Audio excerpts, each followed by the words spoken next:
आदाब, नमस्कार, अस्सलाम वालेकुम। मैं हूं शमशाद अली मसूदी और आप देख रहे हैं लोकतंत्र का पाया। 6 दिसंबर हो और बाबरी मस्जिद को याद नहीं किया जाए, ये तो हो ही नहीं सकता, क्योंकि एक दारुल इमारत थी, एक मस्जिद थी, इस दिन शहीद हो गई। और इसी पे लेकर जो है एक समुदाय आज काला दिवस मनाता और दूसरा समुदाय जो है शौर्य दिवस मनाता। और इसी पर चर्चा के लिए हमारे साथ हैं SDPI के दिल्ली प्रदेश के सचिव हैं और उत्तर पूर्व जिले से प्रभारी हैं और करावल नगर विधानसभा का भी वो प्रभारी है। उनसे जानेंगे क्या है आज का मामला।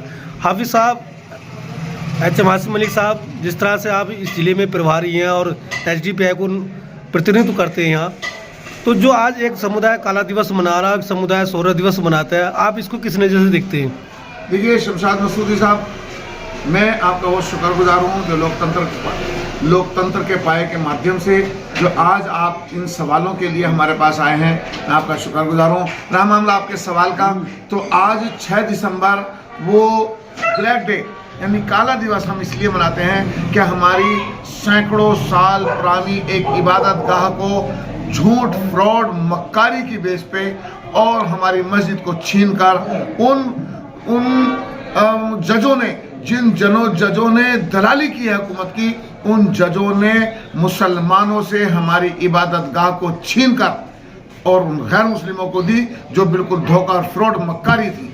जबकि सुप्रीम कोर्ट जो वही फ्रॉडी जो जजेस थे जो रिटायर हो गए, जिन्होंने अपनी इस दलाली के पीछे राज्यसभा ली। मैं आपको बता दूं कि जब एक फैसला आया 30 साल बाद, उसमें ये बताया जिन जजों ने कि ये बाबरी मस्जिद बेशक बाबरी मस्जिद थी, इसके नीचे कोई मूर्ति भी नहीं मिली और इसमें कोई ऐसे सबूत नहीं मिले कि जो यहाँ मंदिर हो, लेकिन आस्था की बुनियाद पे उसको दी गई।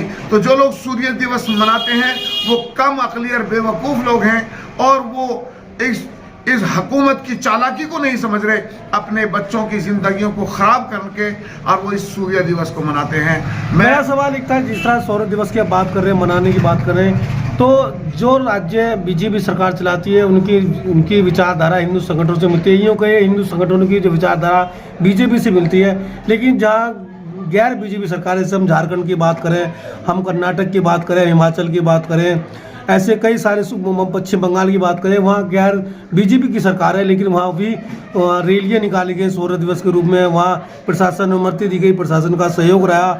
और जो सेकुलरिज्म की बात करते हुए चुप रहे, तो क्या वो भी अब हिंदुत्व की सियासत करने लगे?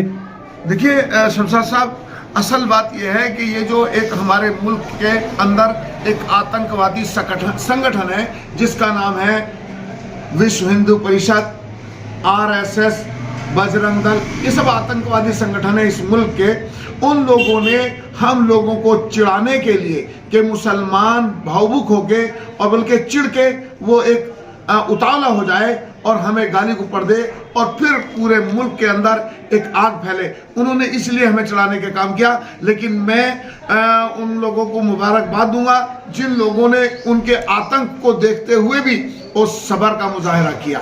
नहीं, मेरा सवाल ये नहीं था, मेरा सवाल ये था कि जो सेकुलरिज्म की पार्टियां हैं, जो मुसलमानों को नज़दीक बताई जाती हैं, जो BJP से एंटी वोट हासिल करती हैं, उनके राज्यों में आज शौर्य दिवस निकाला गया और उनकी परमिशन दी गई और सेकुलरिज्म जो लीडर हैं उनकी जबान तक नहीं खुली, तो क्या वो भी जो हिंदुत्व की सियासत कर रहे हैं? देखिए मैं आपको वही बता रहा था, असल में आप थोड़ा सा समझ नहीं पाए या मैं उस तरह से नहीं कह पाया जिस तरह से आप समझना चाहते हैं। देखिए मुल्क के अंदर चाहे वो सरकार कोई भी हो, वो सारी सरकारें RSS ही चला रही है। वो सारे हिंदुत्ववादी लोग हैं, सिर्फ मुसलमानों को बहला फुसलाकर कि हम सेकुलरवादी हैं, सिर्फ मुसलमानों को बेवकूफ़ बनाकर वोट देते हैं।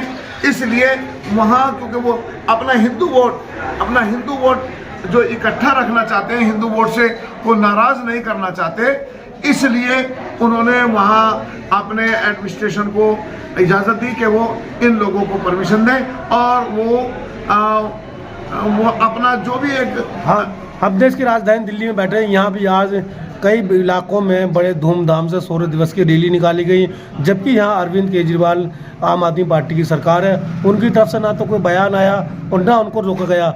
देखिए, अरविंद केजरीवाल तो बिल्कुल आरएसएस के बहुत बड़े लीडर हैं आरएसएस के, क्योंकि उन्होंने जब यहाँ लॉकडाउन लगा था तो सबसे पहले हमारा मरकज जो हमारा मरकज है, जिसको पूरी दुनिया में शांति का मरकज कहा जाता, उसी पे प्रतिबंध लगाने की बात कर दी थी। और यहाँ तक कि मौलाना साद साहब को भी गिरफ्तार करने के लिए उन्होंने इजाज़त दी थी। तो मैं आपको बता दूं कि अरविंद केजरीवाल जी भी उन्हीं में से ही हैं, चाहे वो भाजपा की सरकार हो, चाहे वो जेडीयू की सरकार हो, चाहे वो कौन सा मोर्चा है वो झारखंड वाला, जी मतलब मैं जो भी सेकुलरिज्म के नाम पे जो लोग वोट इकट्ठा कर रहे हैं, वो सब मुसलमानों को धोखा दे रहे हैं। और मुसलमानों को समझना चाहिए कि ये सारे के सारे लोग हमारे दुश्मन हैं। इसलिए मैं आपको बता दूं कि मुसलमान जो सेकुलरिज्म के नाम पे उनके बहकावे में आ रहे हैं, तो वो अपनी अकल से काम लें। अभी भी वक्त है कि वो समझ जाएं, वरना एक बहुत बड़ा नुकसान मुल्क में होने जा रहा है। आज भी आपने, क्योंकि एसडीपीआई से आप प्रतिनिधित्व करते हो, एसडीपीआई ने जंतर मंतर प्रदर्शन किया, आपका क्या मकसद था?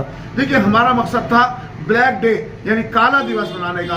हम नहीं बल्कि 25 वो तंजीमें जो सेकुलरिज्म के नाम पे, जो भाईचारे के नाम पे पूरे मुल्क के अंदर काम कर रही हैं, वो सारी तंजीमें वहाँ इकट्ठी हुई। हम सब लोगों ने ये अहद किया कि हम इस दिन को अपनी ज़िंदगी में भूलने नहीं देंगे और अपनी आने वाली नस्लों को भी ये बताएंगे कि हमारी बाबरी मस्जिद थी। और अगर मैं अब social democratic party of India की तरफ से मैं आपको ये आश्वासन देता हूं कि जब भी सोशल डेमोक्रेटिक पार्टी वजूद में आएगी, हम सबसे पहले बाबरी मस्जिद का निर्माण करेंगे।